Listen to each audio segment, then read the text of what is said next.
Shalom, Bapak Ibu Saudara yang dikasihi Tuhan. Kita akan bersama-sama merenungkan firman Tuhan pada saat ini. Mari kita minta pimpinan Tuhan untuk menguasai hati dan pikiran kita. Dan biarlah Tuhan yang akan memberikan Roh Kudus tercurah memenuhi pikiran dan hati kita. Mari kita berdoa. Bapa, di dalam nama Tuhan Yesus, kami berdoa pada saat ini, minta supaya Engkau Tuhan memimpin hati kami, supaya hati kami terarah fokus kepada kebenaran firman Tuhan yang akan kami dengarkan pada saat ini. Pimpinlah kami semua sidang jemaat-Mu dimanapun berada, dan kami percaya Tuhan akan memberikan kami penterjemahan yang membuat kami mengerti apa maksud firman-Mu dalam hidup kami hari lepas hari. Di dalam nama Tuhan Yesus Kristus kami berdoa. Haleluya. Mari kita semua membuka di dalam kitab Yakobus yang terambil di dalam pasal yang ke-1 ayat 2 sampai dengan ayat yang ke-8. Saya akan membacakan bagi Bapak Ibu Saudara sekalian. Iman dan hikmat. Saudara-saudaraku, anggaplah sebagai suatu kebahagiaan apabila kamu jatuh dalam berbagai pencobaan. Sebab kamu tahu bahwa ujian terhadap imanmu itu menghasilkan ketekunan. Dan biarkanlah ketekunan itu memperoleh buah yang matang, supaya kamu menjadi sempurna dan utuh dan tak kekurangan suatu apapun. Tetapi apabila di antara kamu ada yang kekurangan hikmat, hendaklah ia memintakannya kepada Allah, yang memberikan kepada semua orang dengan murah hati dan dengan tidak membangkit-bangkit, maka hal itu akan diberikan kepadanya. Hendaklah ia memintanya dalam iman dan sama sekali jangan bimbang. Sebab orang yang bimbang sama dengan gelombang laut yang diombang-ambingkan kian kemari oleh angin. Orang yang demikian janganlah mengira bahwa ia akan menerima sesuatu dari Tuhan. Sebab orang yang mendua hati tidak akan tenang dalam hidupnya. Demikian firman Tuhan yang kita renungkan pada saat ini. Dan saya akan memberikan gambaran skema yang akan menolong kita sekalian untuk mengerti tentang renungan yang akan kita dengarkan bersama-sama. Nah, baiklah, kita akan melihat surat Yakobus ditujukan kepada orang-orang di perantauan yang pada waktu itu kondisi ekonomi dan secara sosial mengalami banyak krisis karena penganiayaan. Nah, sekarang kita akan melihat arti kebahagiaan yang akan kita lihat di sini. Arti kebahagiaan yang diambil dari Yakobus pasal 1 ayat yang ke-2. Kata pertama, apabila jatuh dalam berbagai pencobaan, itu berbahagialah.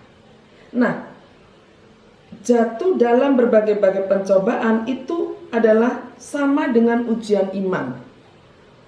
Jadi iman dimurnikan olehnya banyak pencobaan yang dialami oleh orang-orang percaya. Jadi Yakobus mengatakan dalam kitabnya ini bahwa anggaplah sebagai sebuah kebahagiaan jika kita jatuh dalam berbagai pencobaan yang sebenarnya itu sedang memurnikan iman kita. Jadi ini perspektif lain, pandangan lain tentang pencobaan yang kita alami sebagai ujian iman. Apakah itu pencobaan? Banyak penderitaan yang kita alami saat kita mengiring Tuhan. Nah, kejatuhan kita di dalam berbagai pencobaan yang disebut memurnikan iman atau sebagai ujian iman, itu hasilnya, kata hasil di sini akan menghasilkan karakter ketekunan. Ketekunan ini adalah arti lain kesabaran, kesabaran. Jadi apabila Bapak Ibu menderita karena pencobaan itu, yang berarti imannya Bapak Ibu diuji, maka ada hasil yang akan kita terima, yaitu karakter yang tekun, karakter yang sabar. Nah, karakter tekun dan kesabaran ini akan menghasilkan buah yang matang. Saya gambarkan buah. Nah, Tuhan mau hidup kita ini berbuah yang matang, ya. Matang tuh berarti siap dipanen, siap dipetik. Dan artinya buah yang matang itu adalah kedewasaan iman, ya. Nah, hasilnya buah yang matang itu akan menjadi sempurna. Dan kesempurnaan itu menghasilkan keutuhan. Dan utuh itu adalah tak kekurangan suatu apapun.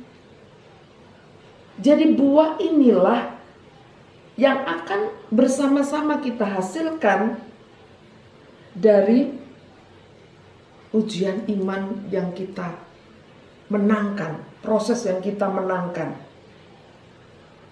Dan ini baru disebut kebahagiaan yang sempurna yang Tuhan kehendaki. Nah, di dalam pembacaan Alkitab tadi juga, di sini dikatakan apabila kamu jatuh dalam berbagai-bagai pencobaan yang disebut memurnikan iman kita, jika kita kekurangan hikmat, maka kita memintanya kepada Allah. Meminta hikmat kepada Allah. Karena Allah punya sifat yang memberi kepada semua orang. Murah hati dan sifatnya Allah tidak membangkit-bangkit. Jadi kita bisa berhasil menang, ya, kita umat pemenang di dalam menghadapi pencobaan jika kita meminta hikmatnya Tuhan. Dan kita harus memintakannya terus-menerus. Karena kalau orang tidak berhikmat, maka dia akan jatuh kepada pilihan-pilihan yang salah. Dan itu bukan kehendak Tuhan.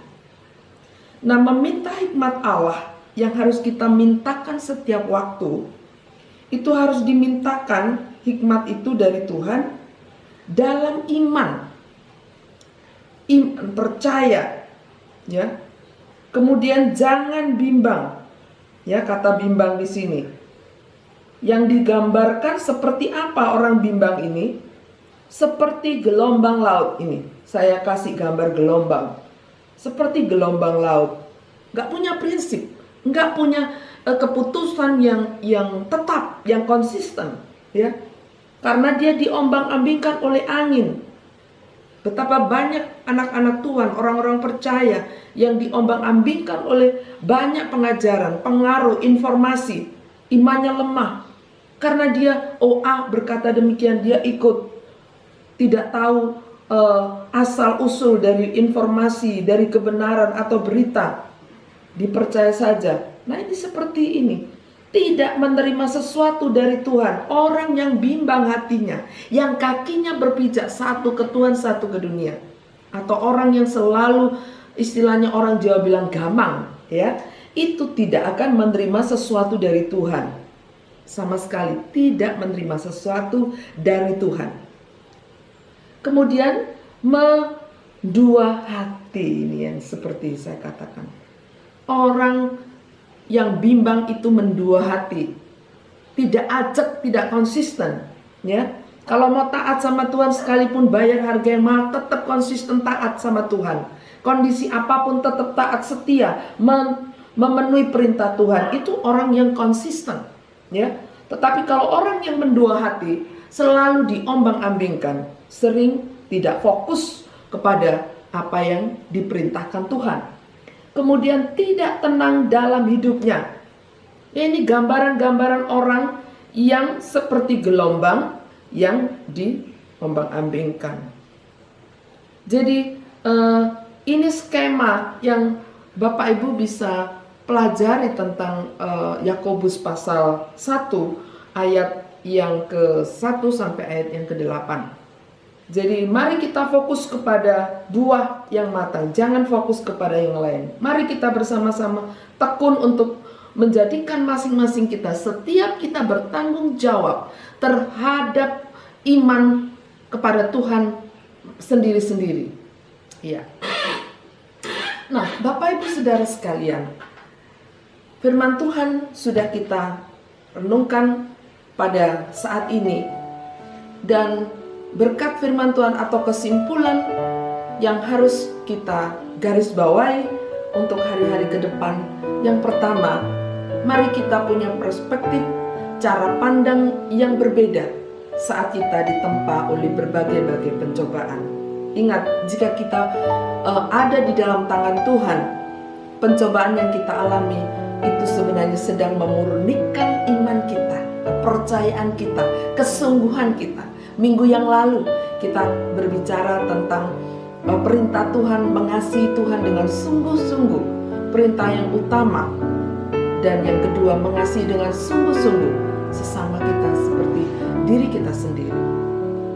Oleh sebab itu, mari kita mengejar buah yang matang yang akan kita hadiahkan kepada Tuhan. Suatu hari kelak nanti, jika nama kita dipanggil, kita seperti buah yang siap dipetik oleh Tuhan, yaitu buah-buah yang matang, yang sempurna, yang utuh, yang tidak kekurangan suatu apapun yang baik.